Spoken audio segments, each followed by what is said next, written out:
अब खबर है इजराइल का लेबनान में यूएन पीस कीपिंग के बेस पर हमला। इजराइल लेबनान बॉर्डर पर यूएन का peace keeping base blue line पर भारत के भी 600 सैनिक तैनात हैं। ब्लू लाइन पर हमलों पर भारत ने चिंता जताई है। हिजबुल्लाह ने यूएन पोस्ट की आड़ में हमले किए हैं। इजराइल की तरफ से कहा जा रहा है यूएन पीस कीपिंग सदस्यों को सुरक्षित जगह जाने की वार्निंग दी गई है। तो ये ब्लू लाइन को लेकर जिसको लेकर भारत ने भी चिंता जताई है और कहा जा रहा है कि लगभग 600 सैनिक यहां पर भारत के भी तैनात हैं।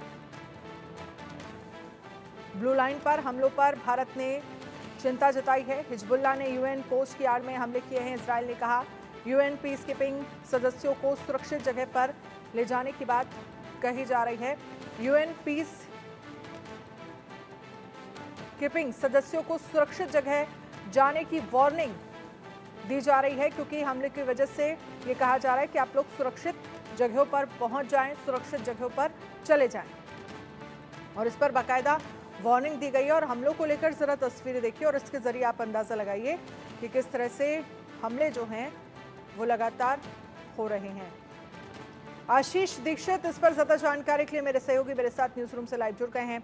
आशीष, अब क्या ब्लू लाइन को लेकर क्या खबर सामने आ रही है, जहां पर भारत ने भी जहां हमले को लेकर चिंता जताई है, और ये वो ब्लू लाइन बॉर्डर है जहां पर भारत के भी 600 लगभग सैनिक तैनात रहते हैं। देखिए, इस ब्लू लाइन का मकसद ये है कि हिजबुल्लाह और लेबनान में काफ़ी टाइम से संघर्ष चल रहा था। आज जो लोग वहाँ परेशान हुए, जिनको विस्थापित होना पड़ा, उसके लिए यूएन ने शांति एक उनकी मिशन पीस सेना है जहाँ वो स्थापित, वहाँ बेस है उनका। और इजराइल यूएन को भी अब मतलब नहीं उसकी रिस्पेक्ट कर रहा है। और पिछले दिनों तो यूएन को भी धमकी दे दी भाई, यूएन महासचिव को भी धमकी दे दी।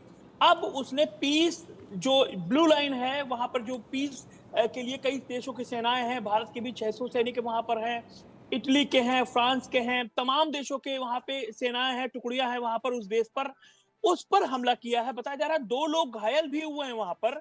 और अब क्योंकि इजराइल का कहना है कि इस जो ब्लू लाइन की आड़ में हिजबुल्लाह और तमाम जो संगठन है उसके सैनिकों पर हमला कर रहे हैं, लिहाजा अब वो इनको माकूल जवाब देने के लिए जो ग्राउंड ऑपरेशन 1 अक्टूबर से इजराइल ने शुरू किया था लेबनान में, वो ग्राउंड ऑपरेशन आगे आगे बढ़ता चला जा रहा है और ब्लू लाइन के पास पहुंच गया है। अब ये सीधी फाइट हो गई है हिजबुल्लाह और इजराइल के बीच में, यानी कि इसके बीच में जो आएगा वो पिसता चला जाएगा, ये सारी बात है। अब पीस लाइन या ब्लू लाइन जो है, अब इस पे जितने भी देश हैं जिनकी बेस है वहां पर, जितने सैनिक हैं, वो क्या एक्शन लेते हैं, क्या डिप्लोमेसी अपनाई जाती है, ये देखने वाली बात होगी। लेकिन मैं आपको ब्लू लाइन दिखा देता हूँ इजराइल और ईरान के बीच में कहाँ है। मैं ये ब्लू लाइन आपको दिखाता हूँ। ये मैप है। ये मैप के बीच में ये आप थोड़ा सा बड़ा करके दिखाता हूँ मैं आपको। ये ब्लू लाइन है, ये ब्लू लाइन है, ये जो जा रही है, ये ब्लू लाइन है। ये इसी ब्लू लाइन को कहा जाता है कि यहीं पर जो है एक तरफ इजराइल है और एक तरफ लेबनान है। ये गोल्डन हाइट्स का इलाका है जहां पर इजरायली कब्जा है। और यही ब्लू लाइन जो है आगे जाके लिटानी नदी ये है। तो इजराइल का जो मिशन है, इजराइल का मिशन है कि वो जो है इजराइल का मिशन है कि वो हिजबुल्लाह को समेट दे वहां तक जहां लिटानी नदी है, उसके बाद वहां तक कैप्चर करता चला जाए ग्राउंड ऑपरेशन के जरिए। ये तमाम चीजें हैं जिसके जरिए जो है हम देख सकते हैं कि किस तरीके से ठीक है आशीष, आप इजराइल हमारे साथ रहिएगा। मैप के जरिए आप आगे भी हमें समझाइएगा कि कहां पर स्थितियां खराब हैं और कहां को लेकर भारत की चिंता जो है वो बढ़ रही है। इसी बीच एक और बड़ी खबर का रुख कर लेते हैं।